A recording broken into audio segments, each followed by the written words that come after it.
Hello student, study hack with math में आप सभी का स्वागत है। लास्ट टाइम पे हमने जितने भी टूल्स किए, सिस्टम एनालिसिस टूल वो कवर कर लिए थे। वो टॉपिक कंप्लीट हो चुका है। तो आज हम न्यू टॉपिक करने जा रहे हैं विच इज़ फिजिबिलिटी स्टडी। अब फिजिबिलिटी स्टडी क्या होता है, फिजिबिलिटी का मीन्स क्या होता है और इसके कितने टाइप्स होते हैं, कैसे वो वर्क करते हैं, कौन से क्वेश्चन अराइज होते हैं फिजिबिलिटी में, एच एंड एवरीथिंग आज हम कंप्लीट इस वीडियो में रीड करते हैं। तो आइए स्टार्ट करते हैं वीडियो को। क्वेश्चन क्या है कि explain the feasibility study in a detail. Feasibility study को डिटेल में डिस्क्राइब करना है। डन, क्वेश्चन समझ में आया। अब हम करते हैं इसका solution. Feasibility studies guides the organization in the determining whether to the proceed with the project. वो क्या कह रहा है कि फिजिबिलिटी स्टडी क्या होती है, guides the organization in the determining whether to proceed the project. कि ये गाइड करती है एक ऑर्गेनाइजेशन को। गाइड करने का मीन्स क्या होता है, हेल्प करना, किसी को रास्ता दिखाना कि पहले आप ऐसे कर सकते हो, यहाँ से ऐसे जाकर आप ऐसे यू टर्न लो या ऐसे कुछ भी आप गाइड कर रहे हो किसी को। जैसे हम किसी भी टूर पर या कहीं भी किसी दूसरी कंट्री में जाते हैं तो वहाँ गाइड्स होते हैं ना, जो हमें बताते हैं कि उस कंट्री में कौन सी ऐसी जगह हैं जहाँ पर हम विजिट कर सकते हैं, कौन से प्लेसेस है विजिट के लिए, देखने के लिए, इंजॉय करने के लिए। ऐसा होता है ना कि गाइड करने वाला एक पर्सन होता है। सेम जो फिजिबिलिटी स्टडी होती है वो गाइड करती है ऑर्गेनाइजेशन को क्या करने के लिए, determining whether to proceed the project. ये चेक करने के लिए कि क्या उनको इस प्रोजेक्ट को प्रोसीड करना चाहिए। क्वेश्चन क्या राइज होता है कि क्या इस प्रोजेक्ट को प्रोसीड करना चाहिए, उस ऑर्गेनाइजेशन को। प्रोसीड करने का मीन्स आगे उसको प्रोसेस में लाना चाहिए। क्या जो रिक्वायरमेंट आई है यूजर की वो फुलफिल कर सकते हैं या नहीं कर सकते। कर सकते हैं तो आगे प्रोजेक्ट को बनाएंगे, नहीं कर सकते तो डायरेक्टली मना कर देंगे। क्योंकि अगर ऐसा भी हो सकता है कि उनको टेक्निकल लॉस हो रहा हो, क्या प्रॉब्लम अराइज हो सकती है। हो सकता है कि उनके पास टेक्निकल ऐसी चीज़ें ना हो जिससे वो उसकी रिक्वायरमेंट कंप्लीट कर सकें, है ना, टेक्निकल ना हो ऐसा। या फिर ऐसा भी हो सकता है इकोनॉमिकली जो है वो उसको लॉस में लेकर जा रहा हो प्रोजेक्ट कंपनी को, इसलिए वो क्या करेंगे, प्रोजेक्ट करने से मना कर देंगे। नहीं होगा ना, प्रोजेक्ट करने से मना कर देंगे। अगर वो उस प्रोजेक्ट को फिर भी प्रोसीड करेंगे, अगर वो फिजिबल नहीं है फिर भी वो उसको प्रोसीड करेंगे तो क्या होगा, उनको लॉस होगा। और हो सकता है आगे वो अच्छे से ना बन पाए, प्रोजेक्ट कंप्लीट पूरा ना हो या अच्छे वे से कंप्लीट ना हो, जो रिक्वायरमेंट थी वो फुलफिल नहीं हुई, तो यूजर भी हो सकता है उसको लेने से मना कर दे। तो पूरा का पूरा लॉस जो था वो किसके ऊपर आया, कंपनी पे। तो वो कंपनी क्या करती है, अगर कोई भी प्रोजेक्ट की रिक्वायरमेंट आती है उसके पास तो वो ये चेक करती है कि क्या ये फिजिबल है उसके लिए, क्या उस प्रोजेक्ट को उसको प्रोसीड करना चाहिए या नहीं करना चाहिए। फर्स्ट लाइन समझ में आई सबको। अब करते हैं next. It also identify the important risk associated with the project that must be managed if the project is approved. वो कह रहा है कि it also identify the important risk. ये सिर्फ इतना नहीं बताती कि हमें प्रोजेक्ट को बनाना चाहिए या नहीं बनाना चाहिए, ये भी आइडेंटिफाई करके हमें बताती है कि कौन कौन से ऐसे इंपॉर्टेंट रिस्क हैं कि अगर हम प्रोजेक्ट को बना देते हैं, प्रूव कर देते हैं कि हम इसको बनाने के लिए फिजिबल हैं, तो वो ये भी बताएगा कि आगे जाकर फ्यूचर में कौन से रिस्क आ सकते हैं इस प्रोजेक्ट को लेके। वो भी कौन बता रहा है, फिजिबिलिटी स्टडी बता रही है। क्या क्या बता रही है फिजिबिलिटी स्टडी। फर्स्ट थिंग तो ये बता रही है कि प्रोजेक्ट को प्रोसीड करना चाहिए या नहीं करना चाहिए। सेकंड, वो इंपॉर्टेंट रिस्क को भी बताती है कि अगर बाई चांस अगर हमने अप्रूव कर दिया, जैसे भी कुछ फैक्टर्स को देखकर हमने प्रोजेक्ट को अप्रूव कर दिया कि हम इसे बनाएंगे, कंपनी ने अप्रूव कर दिया, अगर बनाते टाइम कुछ रिस्क आएंगे तो वो जो रिस्क है फिजिबिलिटी स्टडी उन्हें पहले ही बता देती है कि ये रिस्क आपको आ सकते हैं। वो कॉस्ट का भी हो सकता है, टेक्निकल इशू भी हो सकता है, या फिर इकोनॉमिकल भी हो सकता है, कुछ भी हो सकता है। वो कोई किसी भी टाइप का इशू हो सकता है। हो सकता है कि प्रोजेक्ट जो टीम बना रही है उसमें से कोई पर्सन या टीम मेंबर ऐसा हो जो मेन टाइम पर लीव कर जाए, ऐसा भी हो सकता है। मतलब कुछ भी इशू हो सकता है, वो प्रैक्टिकली, इनप्रैक्टिकल, लॉजिकल, फिजिकल कुछ भी इशू हो सकता है। लेकिन बस फिजिबिलिटी स्टडी इतना बताती है कि रिस्क आएगा या नहीं आएगा। दो थिंग्स हमने पढ़ी कि फिजिबिलिटी स्टडी क्या बताती है। As with the system request, each organization has to own its process and format to feasibility analysis. But हमारे चैनल स्टडी हैक विद महक को लाइक, ज़्यादा से ज़्यादा शेयर एंड सब्सक्राइब करें। अगर आपने सब्सक्राइब कर दिया है तो बाकी सभी डिवाइसेस से भी सब्सक्राइब करा सकते हैं, क्योंकि सब्सक्राइबर्स बहुत ज़रूरी हैं। देन कमेंट करें। most include the techniques to access the 3 areas. वो कह रहे हैं कि अलग अलग ऑर्गेनाइजेशन होती है ना, अलग अलग ऑर्गेनाइजेशन है, तो उनको फिजिबिलिटी स्टडी करने का जो वे है वो भी अलग अलग होता है। इतनी बात समझ में आई, कैसे अलग अलग होता है। एक अलग ऑर्गेनाइजेशन है, ऑर्गेनाइजेशन नंबर 1 और ऑर्गेनाइजेशन नंबर 2। ऑर्गेनाइजेशन 1 है, ऑर्गेनाइजेशन 2 है। अब ये भी तो है ना कि इसके जो रूल्स एंड रेगुलेशंस हैं, इसका जो वे है फिजिबिलिटी स्टडी करने का वो डिफरेंट है ऑर्गेनाइजेशन 2 से, 2 का डिफरेंट है 1 से। तो अलग अलग टेक्निक्स होती है इनके पास उसको डिस्क्राइब करने के लिए। उन टेक्निक्स का यूज करके वो क्या करते हैं, फिजिबिलिटी स्टडी करते हैं। लेकिन कुछ ऐसी टेक्निक्स हैं जो कॉमन होती है सब में, वो 3 टेक्निक्स होती हैं। कौन कौन सी? Technical feasibility, economical feasibility and organisational feasibility. कोई भी ऑर्गेनाइजेशन है वो इन 3 एरिया को तो चेक करेगी ही करेगी। क्या वो ऑर्गेनाइजेशनल से परफेक्ट है, ऑर्गेनाइजेशन के लिए सही है उसको बनाना। फिर वो देखेंगे इकोनॉमिकली बेटर है या नहीं है, क्या हम इस पर इतना पैसे लगा सकते हैं, इतनी जो इकोनॉमी है वो यूज कर सकते हैं, इस पे लगा सकते हैं इस प्रोजेक्ट पे। टेक्निकल में क्या आ जाएगा, टेक्निकल जो हमारे पास टेक्निकल स्किल्स हैं वो अवेलेबल हैं इसे बनाने के लिए। क्या हमें वो टेक्निकल आती हैं, टेक्निक्स पता है जो इसको बनाने में यूज होंगी, वो आता है टेक्निकल में। अब इसको डिस्क्राइब में रीड करते हैं। अब देखो फर्स्ट आता है technical feasibility.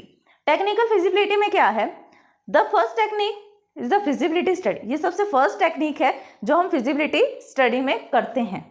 Is the technical feasibility of the project the exist which can be the system can successfully design, developed and install by the IT group. Technical feasibility analysis is the essence a technical risk analysis which survives the answer the question can we build it। इतना तो हमें समझ में आया कि सबसे first phase में हम किसको रीड करते हैं, टेक्निकल फिजिबिलिटी को चेक करते हैं सबसे फर्स्ट। उसके अंदर क्या करते हैं हम, टेक्निकल फिजिबिलिटी में हम ये देखते हैं कि जो हम सिस्टम को सक्सेसफुली डेवलप कर सकते हैं, डिजाइन कर सकते हैं, उस IT ग्रुप में इंस्टॉल कर सकते हैं उस पर्टिकुलर टेक्निक को, उस प्रोजेक्ट में बनाने के लिए काम आएगी। टेक्निकल में आप बताओ आपके अकॉर्डिंग टेक्निकल में क्या होता है। टेक्निकल में लैंग्वेजेस आएंगी, डेटाबेसेस आएंगे, कुछ सॉफ्टवेयर्स आएंगे, टेक्निकल में नेटवर्किंग आएगी, यही आएगा ना टेक्निकल में। तो वो उसकी भी तो डिफरेंट टेक्निक्स होती हैं, डिफरेंट सॉफ्टवेयर्स होते हैं। तो जरूरी थोड़ी है कि उस ऑर्गेनाइजेशन में सबको वो सॉफ्टवेयर आता हो, वो पर्टिकुलर सॉफ्टवेयर। हो सकता है किसी ने उस पर काम ना किया, तो वो क्या करेंगे, पहले चेक करेंगे कि ये वाला सॉफ्टवेयर क्या हम अपनी कंपनी में यूज कर सकते हैं। यूज कर सकते हैं तो कैसे यूज करेंगे, कैसे हम उसको बिल्ड करेंगे, कैसे इस टेक्निक को हम अडॉप्ट करेंगे, ये सब चीजें वो किसमें चेक करते हैं, टेक्निकल फिजिबिलिटी में। अब इसके अंदर क्या होता है, जब भी हम इसको एनालाइज करते हैं, टेक्निकल फिजिबिलिटी को हमने एनालाइज किया, इस सेंस टेक्निकल रिस्क एनालिसिस, इसके अंदर से हमें टेक्निकल रिस्क को भी एनालिसिस साथ में करना चाहिए कि टेक्निकल अगर बाय चांस हमने इसको प्रूव कर दिया तो फ्यूचर में कौन से रिस्क आ सकते हैं जो टेक्निकल से रिलेटेड होंगे। अब ऐसा तो नहीं है ना कि हम कह रहे हैं ऑर्गेनाइजेशन में कि प्रोजेक्ट आ गया सीधा डायरेक्ट बनाना चालू कर देते हैं, नहीं ऐसा नहीं हो सकता ना। हो सकता है कि आपके बाद में जाके वो प्रॉब्लम आए, तो इसलिए आप पहले स्टेप बाय स्टेप चलो, प्रॉब्लम आएगी नहीं। अगर आपको पता होगा कि ये प्रॉब्लम आएगी फिर भी आप उसको अप्रूव करना चाहते हो तो उसके लिए आप ऑल्टरनेट सोल्यूशन बनाकर रखोगे कि अगर प्रॉब्लम आ भी जाती है ना, ये मेरे पास सोल्यूशन है इसका, इसलिए आप इसे अप्रूव कर दो। अब इसके अंदर जो मेन पॉइंट आता है वो क्या आता है, वो ये आता है कि टेक्निकल फिजिबिलिटी की जब हम बात करते हैं उसके अंदर एक क्वेश्चन अराइज होता है, ओनली वन क्वेश्चन। कौन सा क्वेश्चन है वो, कैन वी बिल्ड इट, कि क्या हमें इसे बनाना चाहिए जो प्रोजेक्ट है, कैन वी बिल्ड इट। वो उसका आंसर देगा यस या नो। कब देगा, जब वो टेक्निकल फिजिबिलिटी को चेक कर लेगा। ओके, नेक्स्ट वो कह रहा है the key point feasibility studies are the follow. कुछ ऐसे की पॉइंट्स हैं जो टेक्निकल फिजिबिलिटी फॉलो करता है। कौन से हैं वो, familiarity with the application, application के साथ फैमिलियर रहना, है ना। तो वो कह रहा है कि less familiarity generate more risk. ऐसा हो सकता है कि अगर हमें उस प्रोजेक्ट के बारे में पता ही ना हो तो क्या होगा, एप्लीकेशन के बारे में ना पता हो तो रिस्क होने का खतरा और ज़्यादा हो जाता है, मतलब रिस्क जो चांसेस हैं वो और भी ज़्यादा इंक्रीज हो जाएंगे। इसलिए हमें फैमिलियर रहना चाहिए अपने प्रोजेक्ट के साथ, उसके अंदर जो टेक्निक्स यूज हो रही है उनके साथ, और जिस भी एप्लीकेशन का हम यूज़ कर रहे हैं प्रोजेक्ट को क्रिएट करने के लिए उसके साथ। फैमिलियर विद द टेक्नोलॉजी, देखो एप्लीकेशन के साथ फैमिलियर हो रहा है, फिर उसके साथ टेक्नोलॉजी के साथ भी फैमिलियर होना पड़ेगा। फिर आ रहा है प्रोजेक्ट साइज। प्रोजेक्ट का साइज क्या है, जितना ज़्यादा बड़ा प्रोजेक्ट होगा ना उतना ज़्यादा बड़ा उसका रिस्क होगा।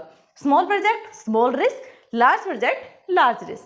कंपैटिबिलिटी का मतलब पता है आपको, कंपैटिबिलिटी क्या होता है, ऐसा होना कि हार्डवेयर और सॉफ्टवेयर के बीच में कंपैटिबल हो। किसी भी हार्डवेयर अगर पुराने हार्डवेयर में भी उसको अटैच किया जाए तब भी उसके साथ वो कंपैटिबल हो जाए। फिर जो नेक्स्ट स्टडी आती है वो कौन सी आती है, economical feasibility study.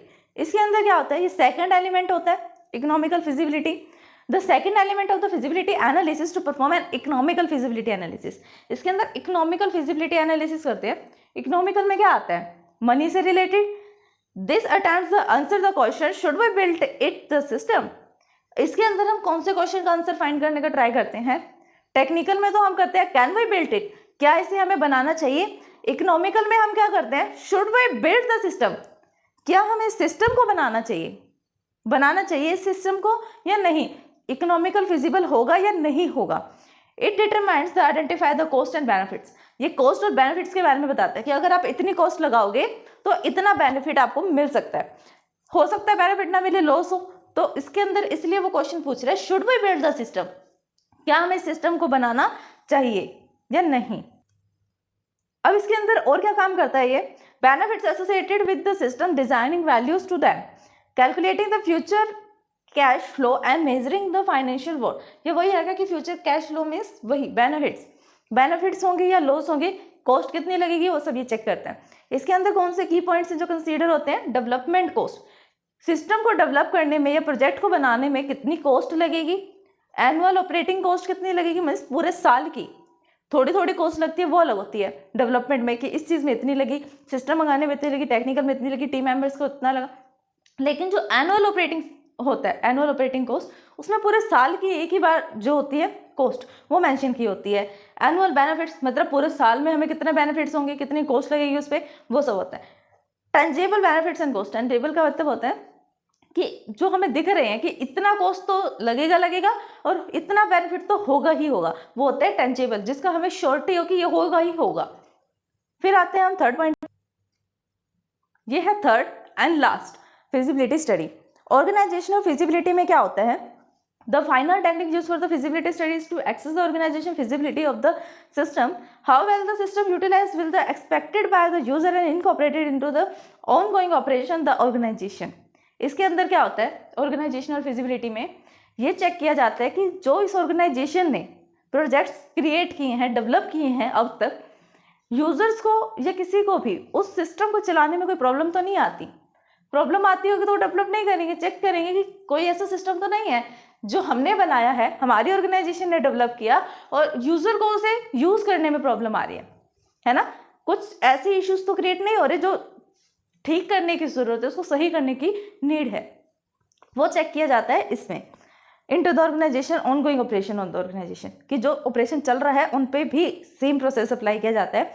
There are the many organization factor can be have an impact on the project. ऐसा भी हो सकता है कि कुछ ऐसे ऑपरेशन हो रहे हैं ऑर्गेनाइजेशन में जो उस पर इफेक्ट करेंगे जो प्रोजेक्ट अभी चल रहा है। आर सीजन डेवलपर के अंदर हमारे चैनल स्टडी हैक विद महक को लाइक, ज़्यादा से ज़्यादा शेयर एंड सब्सक्राइब करें।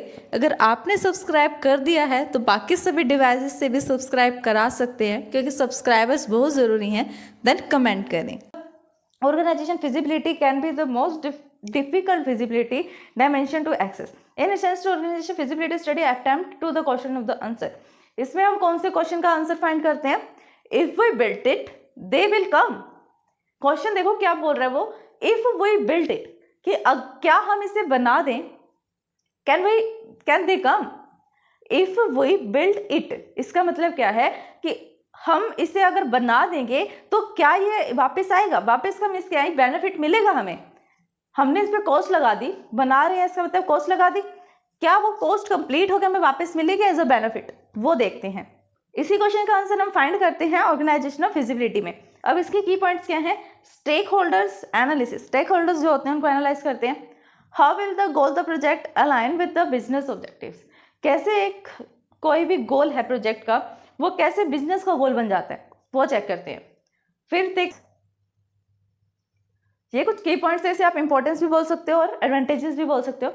क्या है, improve project team focus, team के फोकस को इम्प्रूव करते हैं ताकि वो एक जगह पर फोकस करे और अच्छे से अच्छा output they. Identify the new opportunities, नई नई अपॉर्चुनिटीज कौन सी हमें मिल सकती हैं वो डिस्क्राइब करते हैं। नैरोज द बिजनेस ऑल्टरनेट्स, अगर कोई बाई चांस प्रॉब्लम आ भी जाती है बिजनेस में तो उसके ऑल्टरनेट सॉल्यूशन हमें पहले ही मिल जाते हैं। टेक्निकल में हमने किया था ना कि हमें ऑल्टरनेट सॉल्यूशन मिल जाए, क्योंकि हमें पहले रिस्क पता लग जाता है कि रिस्क आएगा, ये वाला रिस्क आएगा, फिर भी आप उसके साथ प्रोसीड करना चाहते हो तो उसके ऑल्टरनेट सॉल्यूशन आपके पास होने चाहिए। Provide the valuable information to go and no decision.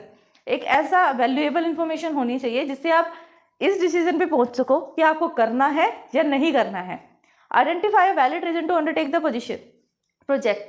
वो क्या कह रहा है कि एक वैलिड रीजन होना चाहिए आपके पास कि आप उस प्रोजेक्ट को आगे प्रोसीड करना चाहते हो या नहीं करना चाहते। नहीं करना तब भी रीजन होना चाहिए और करना है तब भी रीजन होना चाहिए। Enhance the success rate by evaluating the multiple parameters. अलग अलग पैरामीटर्स को हम चेक करते हैं ताकि हम क्या कर सकें, प्रोजेक्ट की जो रेट है, वैलिड रेट है, उसको इंक्रीज कर सकें। 8 decision making on the project. Decision making कर सके प्रोजेक्ट पे, कोई किसी भी बात को लेकर डिसीजन पे आ सकें, यस और no. Identify the reason not to be proceed. ये भी रीजन आपको आइडेंटिफाई करना होगा कि प्रोसीड किया तो क्यों किया, नहीं किया तो क्यों नहीं किया। तो स्टूडेंट्स, ये था आज का हमारा टॉपिक फिजिबिलिटी स्टडी, जो आज हमने इस वीडियो में कवर कर लिया कंप्लीट।